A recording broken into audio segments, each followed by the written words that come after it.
Hi. Cocoa. ആ കൊക്കോക്കായ നിങ്ങൾക്കറിയോ? ഞാൻ സത്യത്തിൽ പറകുന്നെന്ന് പറയുന്ന ഒരു പട്ട ഗ്രാമത്തിൽ നിന്നാണ് വന്നത്. എൻ്റെ ഗ്രാമത്തിൻ്റെ പട്ട ഗ്രാമം എന്ന് പറയാൻ എനിക്ക് ഇഷ്ടമില്ല. അതുകൊണ്ടാണ് ഞാൻ അങ്ങനെ നീട്ടി പറയാതെ വളച്ചു പറഞ്ഞത്. ഈ ഗ്രാമത്തിൽ നിന്ന് വന്ന ഷെഫീന എന്ന എനിക്ക് കൊക്കോ എന്താണെന്ന് അറിയാം. കൊക്കോ പഴം എന്താണെന്നും അറിയാം. അറിയില്ല എന്ന് പറഞ്ഞു കഴിഞ്ഞാൽ നോ, അറിയാം. അപ്പോൾ ഇനി ഇത് അറിയാത്തവർക്കാണെങ്കിൽ പോലും നമ്മൾ യാത്രകളൊക്കെ ചെയ്യുന്നവർക്കാണെങ്കിൽ മനസ്സിലാവും ഇത് എവിടെയാണ് എന്താണെന്നുള്ളതൊക്കെ നമുക്കറിയാം. എവിടെയാണുള്ളത്? മൂന്നാർ ഭാഗത്തൊക്കെ പോയാൽ ഇഷ്ടം പോലെ കൊക്കോ മരങ്ങളുടെ ഫാക്ടറി തന്നെ കാണാം. ഇഷ്ടമാതിരിയുണ്ട്. തേക്കടിയിലും ഉണ്ട്. ഈ കൊക്കോ പഴത്തിൽ നിന്നുള്ള ഫ്രൂട്ട്സ് ആ ഒരു ഫ്ലഷ് നമ്മൾ കഴിച്ച ശേഷം ബാക്കി വരുന്ന വറുത്ത് പൊടിച്ചാണ് ചോക്ലേറ്റ് ഉണ്ടാക്കുന്നത്. ഇനി അറിയാൻ തർക്കമില്ലല്ലോ. ഈ കൊക്കോ പഴം എന്തെന്ന് ചോദിച്ചാൽ നെറ്റി സെർച്ച് ചെയ്യുക, കൊക്കോ പഴം എന്താണെന്ന് മനസ്സിലായോ? ഇത്ര സിമ്പിളായിട്ടുള്ള ഒരു കാര്യം എടുത്തിട്ട് ഒരു കണ്ടന്റ് ക്രിയേറ്റ് ചെയ്യാൻ പോയെടുത്താണ് അഭി എയറിലേക്ക് പോയത്. അപ്പം അഭിയെ പറഞ്ഞവരൊക്കെ ജെനുവിനായി പറഞ്ഞോന്ന് ചോദിച്ചാൽ എനിക്കറിയത്തില്ല. അവരെ ഒന്ന് സൈബർ ബുള്ളിങ് നടത്തുമ്പോൾ ഒരു സുഖമുള്ളവർ അങ്ങ് എടുത്തിട്ടങ്ങ് അലുമഴിച്ച് വിട്ടു എന്നുള്ളതാണ്. പ്രത്യേകിച്ച് ഇനി ഫേസ്ബുക്കിലുള്ളത് ഭയങ്കര ടീമുകളോ. അയ്യോ ശിവനെ, ഞാനൊരു കമൻ്റ് ഇട്ട് അല്ല ഒരു വീഡിയോ ഇട്ട് എൻ്റെ പൊന്നോ എജ്ജാതി കമൻസ് ആണെന്നറിയാം. ആക്ച്വലി ഇതിനെ റിയാക്ട് ചെയ്യുക എന്ന് പറഞ്ഞു കഴിഞ്ഞാൽ അതിനൊരു എക്സ്പ്ലനേഷൻ കൊടുക്കേണ്ട ആവശ്യമുണ്ടോ എന്ന് ചോദിച്ചു കഴിഞ്ഞാൽ എനിക്ക് ഡിഫറെൻ്റ് ഒപ്പീനിയനാണ്. അതുകൊണ്ടാണ് ഞാൻ ഈ വിഷയം എടുക്കുന്നത്. അഭി എൻ്റെ സുഹൃത്താണ്. ഷീസ് ചൈൽഡിഷ് ആയിപ്പോയി എന്ന് മാത്രമേ എനിക്കിതിനെപ്പറ്റി പറയാനുള്ളൂ. വളരെ ചൈൽഡിഷായ ഒരു എതിർപ്പാണ് അഭിയുടെ ഭാഗത്തു നിന്നുണ്ടായത്. അതുകൊണ്ട് തന്നെയാണ് ഈ വിഷയം ഞാൻ എടുക്കാതിരുന്നത്. ഇന്നിപ്പം വേറെ രണ്ടുപേരെടുത്ത് എടുത്തു വെച്ച് പറയുന്നുണ്ട്. അപ്പോൾ എനിക്ക് അവരോട് ഇങ്ങനെ ഒരു കാര്യം പറയണമെന്ന് തോന്നിയിട്ടുണ്ടായിരുന്നു. ഇനി ഫ്യൂച്ചറിൽ ചിലപ്പം നമ്മുടെ അമൃതയുടെ മകള് ചക്ക എടുത്തു വെച്ചിട്ട് വാട്ട് ഈസ് ചക്ക എന്ന് ചോദിച്ചാലും ചോദിക്കും. പണ്ടത്തെ കാലത്തൊക്കെ ആണെങ്കിൽ ഇത് നമുക്ക് വിശ്വസിക്കാം. ഇപ്പോഴത്തെ കാലത്ത് എല്ലാം ഏത് ഫ്രൂട്ടാണ്, എന്താണ്, എവിടെയാണ് ഒറിജിൻ, എവിടെയാണ് ഇത് കൂടുതൽ കാണപ്പെടുന്ന, എന്ത് ക്ലൈമറ്റ് ആണെന്ന് ഉൾപ്പെടെ ഉള്ള സാധനങ്ങൾ നെറ്റിൽ അവൈലബിൾ ആണ്. സോ ജസ്റ്റ് സെർച്ച് ഇറ്റ് യാർ. അത് പറ്റിയില്ല വെച്ചാൽ ഓക്കെ. ഇപ്പം നമ്മൾ കാണാത്ത വെറൈറ്റി ആയിട്ടുള്ളൊരു സാധനം കാണിക്കുകയാണെങ്കിൽ ഓക്കെ. ഇതൊക്കെ വളരെ കോമൺ ആയിട്ട് കാണുന്ന ഒരു സാധനമാണ്. കൊക്കോ നമ്മുടെ നാട്ടിലൊക്കെ ഉണ്ടോയെന്ന് ചോദിച്ചു കഴിഞ്ഞാൽ എനിക്കറിയത്തില്ല. പക്ഷേ മൂന്നാറൊക്കെ ഉണ്ട് എന്നുള്ളത് എനിക്കറിയാം. അവിടെയൊക്കെ പോയി കഴിഞ്ഞാൽ ഫ്രൂട്ടായിട്ട് ഇത് കഴിക്കാനും കിട്ടും. നാരങ്ങയുടെ പല വേർഷനുണ്ട്. നമുക്കറിയുന്ന നാരങ്ങ കുറേ, അല്ലാത്ത നാരങ്ങ കുറേ. അതുകൊണ്ട് നമ്മൾ അറിയില്ല എന്നൊക്കെ പറഞ്ഞ് ഇത് ഇട്ട് കഴിഞ്ഞാൽ അതൊരു പ്രശ്നമാണ്. പിന്നെ വേറൊരു കാര്യമുണ്ട്. നമ്മൾ ഒരു സമയം വരെ വളരെ പാവമായും വളരെ ഇതായിട്ടുമൊക്കെ കാണിച്ചിട്ട് പിന്നെ പെട്ടെന്ന് നമ്മളുടെ ഒരു വേറൊരു ലെവലിലേക്ക് വരുമ്പം സ്വാഭാവികമായി ആളുകൾക്കുണ്ടാകുന്ന ഒരു ദേഷ്യമാണ് അവരവരുടെ കമൻറ്റിൽ കൂടെ രേഖപ്പെടുത്തിയിട്ടുള്ളത്. മോശം കമൻറ്റിനെ ഞാൻ ബൂസ്റ്റപ്പ് ചെയ്യുന്നതല്ല. ഒരു സൈബർ ആക്രമണമാണെന്ന് ചോദിച്ചാൽ എനിക്ക് അതിനോട് അഭിപ്രായവുമില്ല. നമ്മൾ ഇപ്പം കേരളത്തിൻ്റെ ഒരു പ്രശ്നം എന്താണെന്ന് പറഞ്ഞു കഴിഞ്ഞാൽ എത്ര തന്നെ മോഡേൺ ആണെന്ന് പറഞ്ഞാൽ ഓണമാകുമ്പോൾ ഇവരെ കണ്ടു വെക്കണം. ഇല്ല നേരി സാരി എടുത്തുകൊണ്ട് നിൽക്കുന്നതാണ്. അന്നത്തെ കാലത്ത് ഈ സാരനേ ഉള്ളൂ. അതുകൊണ്ടാണ് അന്ന് അത് ഒരു വലിയ സംഭവമായിട്ട് എടുത്തെടുത്തത്. മേൽമുണ്ട് കൊടുക്കുക, അങ്ങനെ അതൊരു ഭയങ്കര സംഭവമാണ്. ആഠ്യത്വം തറവാടിത്തത്തിൻ്റെ ഒരു ലക്ഷണമാണ് ആ സാധനം. ഇന്നിപ്പോൾ ആരും അത് ഡെയിലി യൂസ് ചെയ്യത്തില്ല. പണ്ടൊക്കെ അത് ഡെയിലി യൂസ് ആയിരുന്നു.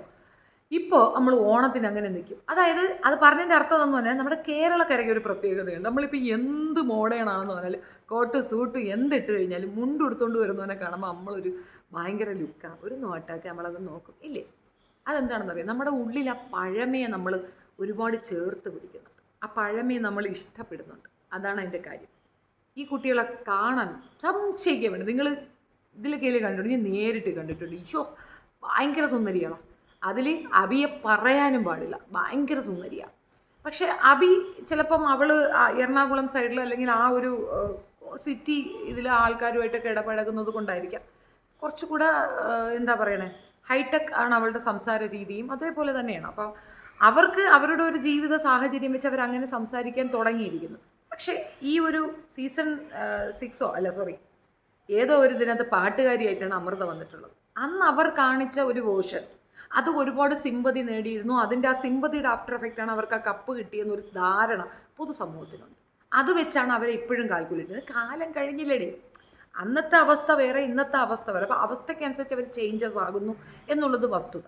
അത് കുറച്ച് ഓവറായി എന്ന് ജനങ്ങൾക്ക് തോന്നുന്ന വണ്ണം അഭി പെരുമാറിയതിൻ്റെ ആഫ്റ്റർ എഫക്റ്റാണ് അഭിക്ക് കിട്ടിയ ആ ഒരു ബുള്ളിങ്.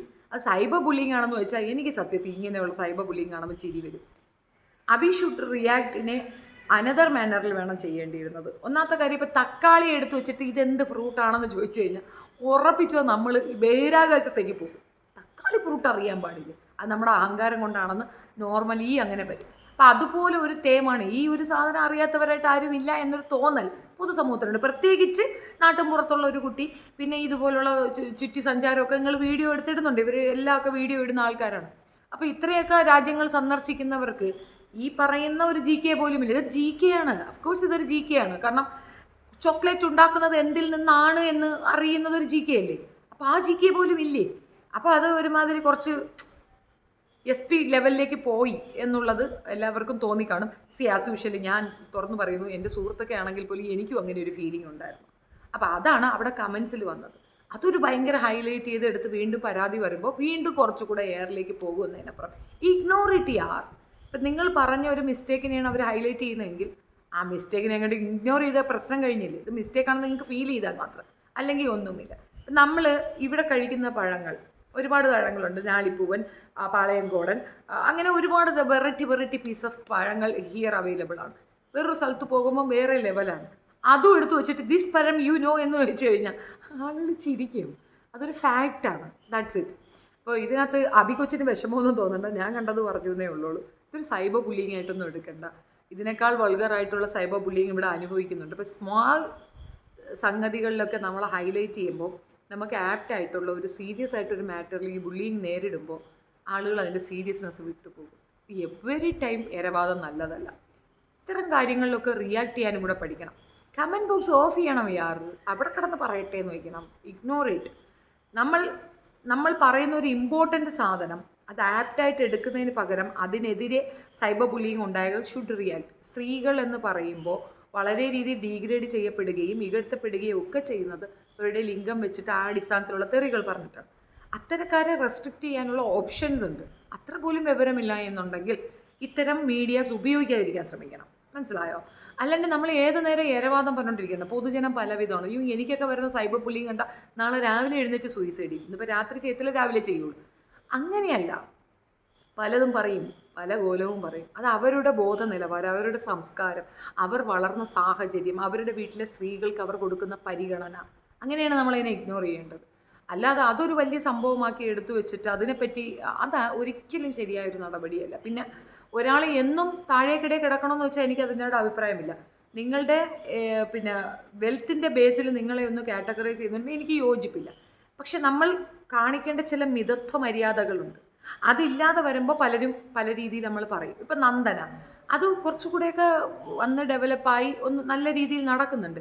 പക്ഷെ ആളുകൾ അത് ഉൾക്കൊള്ളാൻ മടിക്കുന്നതിൻ്റെ റീസൺ എന്താണെന്ന് പറഞ്ഞു കഴിഞ്ഞാൽ ആ ഒരു പ്ലാറ്റ്ഫോമിൽ വന്ന് ആ കുട്ടി പറഞ്ഞതും അത് സിമ്പതൈസ് ചെയ്ത് ക്രിയേറ്റ് ചെയ്ത് കാണിച്ചൊരു സ്റ്റോറിയും, അമ്മ പാവം അച്ഛനില്ലാതെ കഷ്ടപ്പെട്ട് വീട്ടു ജോലി ചെയ്ത് വളർത്തിക്കൊണ്ടുവരുന്ന മകൾ എന്നുള്ള ടൈമിലാണ് അവിടെ വന്നിട്ട് ഒരു വശം കീറിയ ഒരു ഇത് ഇട്ട് ഒരു ബിക്കിനി ലെവലിൽ ഡ്രസ്സ് ഇട്ടുകൊണ്ട് പേക്കൂത്ത് കാണിച്ചാൽ 100% ആളുകൾ പറയും. ബിക്കോസ് അവരിഷ്ടപ്പെട്ടത് അവർ കാണാൻ ആഗ്രഹിച്ച വേർഷൻ ഒരു പട്ടുസാരി ലെവൽ അല്ലെങ്കിൽ ഒരു ലെവലാണ് അവർ കാണാൻ ആഗ്രഹിക്കുന്നത്. അതിനൊരു വിപരീത മുഖം വരുമ്പോൾ തീർച്ചയായിട്ടും അവർ ആക്രമിക്കും. അപ്പം അതൊരു നോർമൽ ഫാക്റ്റാണ്. We made a mistake, we should say sorry. നമുക്ക് അതിനകത്തൊരു മിസ്റ്റേക്ക് ഫീൽ ചെയ്യുന്നില്ലെങ്കിൽ കാം ഡൗൺ ആൻഡ് ക്വയറ്റ്, മിണ്ടാതിരിക്കുക. അതിനപ്പുറം അങ്ങനെ പറഞ്ഞവർക്കെതിരെ നിങ്ങളിപ്പം ഈ ഒരു ഇതിനകത്ത് എനിക്ക് സൈബർ ബുള്ളിങ് ഉണ്ടായി എന്ന് പറയുന്നതും ഒരു രീതിയിൽ അത് പറയുന്നതിനോടും എനിക്ക് പേഴ്സണലി ഒബ്ജക്ഷൻ ഉണ്ട്. എന്ത് സൗഹൃദമാണെങ്കിലും ഏത് രീതിയിലുള്ള ഇതാണെങ്കിലും ഈ സില്ലി മാറ്റേഴ്സിനൊന്നും കയറി കിടന്ന് ഇങ്ങനെ പറയാതിരിക്കുക. ഇറ്റ്സ് ക്വൈറ്റ് സില്ലി ഇഷ്യൂ ആയിട്ടാണ് എനിക്ക് ഫീൽ ചെയ്തത്. പിന്നെ നിങ്ങൾ അങ്ങനെ വന്നതല്ലേ ഇങ്ങനെ വന്നല്ലേ എന്ന് വെച്ചാൽ അങ്ങനെ വന്നതാണ്. ആ ഒരു കുണ്ടി തന്നെ കിടക്കണമെന്ന് നിർബന്ധമില്ലല്ലോ. നിങ്ങൾക്ക് റേസ് അപ്പ് ആവാനുള്ള എല്ലാ ചാൻസും എല്ലാ ഇതും ഉണ്ട് എന്നുള്ളതാണ് വസ്തുത.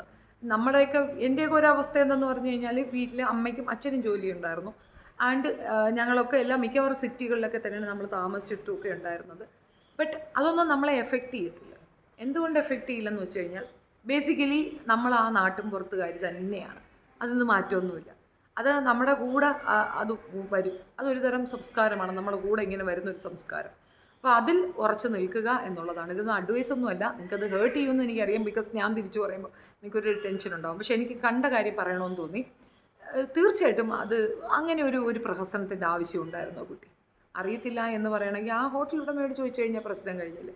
അതൊരു ഭയങ്കര കണ്ടൻറ്റായിട്ട് എടുത്ത് ഇടുമ്പോഴാണ് കണ്ടൻറ്റ് ദാരിദ്ര്യം ഒരു ഇഷ്യൂ തന്നെയാണ്. അതുകൊണ്ടാണ് ഇങ്ങനെയുള്ള കാര്യങ്ങളൊക്കെ കൊച്ചു ചെയ്തതെന്നാണ് തോന്നുന്നത്. എന്തായാലും കയ്യിരിപ്പുണ്ടാണ് വാങ്ങിച്ച് കെട്ടിയത്. എനിവേ അതിന് ഞാൻ ഈ പറയുന്ന സൈബർ ബുള്ളിങ്ങിന് നല്ല സൊല്യൂഷൻസ് ഉണ്ട്.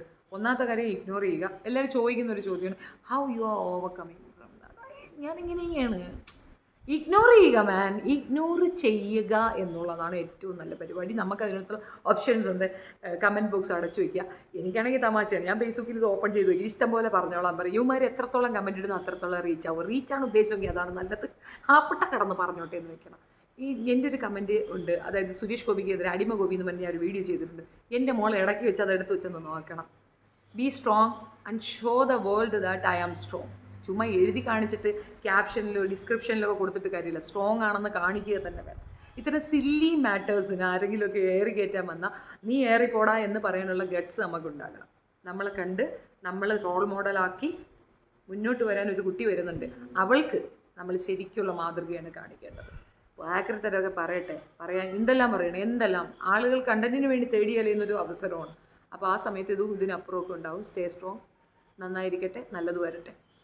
ഞാൻ പറഞ്ഞത് അതാണ്. നമ്മൾ മെജോറിറ്റി ആൾക്കാർ നിങ്ങളെ ഇഷ്ടപ്പെട്ടത് നിങ്ങളെ ആയിട്ടല്ല. ഇപ്പോൾ അബിയെയും പിന്നെ അമൃതയും ഒരു ആയിട്ടല്ല എല്ലാവരും ഇഷ്ടപ്പെടും. പലരും പല രീതിയിലാണ് നിങ്ങളെ ഇഷ്ടപ്പെട്ടത്. അമൃതയോട് എല്ലാവർക്കും കൂടുതൽ ഇഷ്ടം വന്നത് ബാലയുടെ വൈഫ് എന്നുള്ള ടൈമിലാണ്. അതിനു മുമ്പ് ഒരു പാവം കുട്ടി, അത്യാവശ്യം നന്നായി പാടുന്ന നല്ല സ്വരമുള്ള ഒരു കുഞ്ഞ് എന്ന രീതിയിലാണ്. അപ്പോൾ ആ ഒരു ടൈമിൽ നിന്ന് ആളുകൾ മാറി വന്നിട്ടില്ല.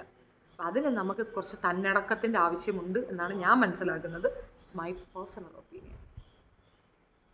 Thank you.